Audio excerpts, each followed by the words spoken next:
ಇದು ದೇಶದ ಚುನಾವಣೆ, ಇದು ರಾಷ್ಟ್ರದ ಚುನಾವಣೆ.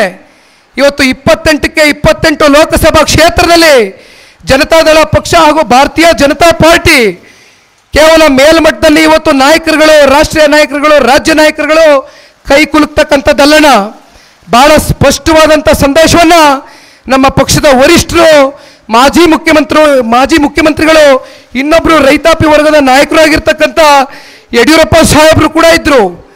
ಏನು ರಾಜ್ಯ ಸಮನ್ವಯ ಸಮಿತಿಯಲ್ಲಿ ಬಹಳ ಸ್ಪಷ್ಟವಾದಂಥ ಒಂದು ನಿರ್ಧಾರವನ್ನು, ಒಂದು ಸಂದೇಶವನ್ನು ಇಡೀ ರಾಜ್ಯಕ್ಕೆ 4 ದಿನಗಳ ಹಿಂದೆ ರಾಜ್ಯದ ನಮ್ಮ ನಾಯಕರುಗಳು ಸಾರಿರ್ತಕ್ಕಂಥದ್ದು.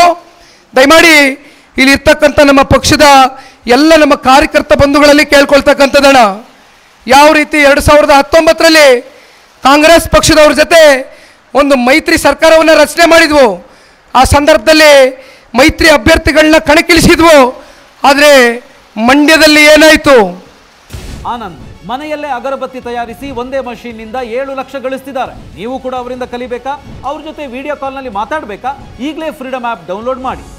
ತುಮಕೂರಿನಲ್ಲಿ ದೇವೇಗೌಡರನ್ನ ಆ ವಯಸ್ಸಿನಲ್ಲಿ ಕರ್ಕೊಂಡೋಗಿ ನಿಲ್ಲಿಸಿ ಅವರ ಕುತ್ತಿಗೆಯನ್ನು ಕುಯ್ದಂಥ ಒಂದು ಸಾಕ್ಷಿ ಇವತ್ತು ನಮ್ಮ ಕಣ್ಣು ಮುಂದೆ ಇರ್ತಕ್ಕಂಥದ್ದು.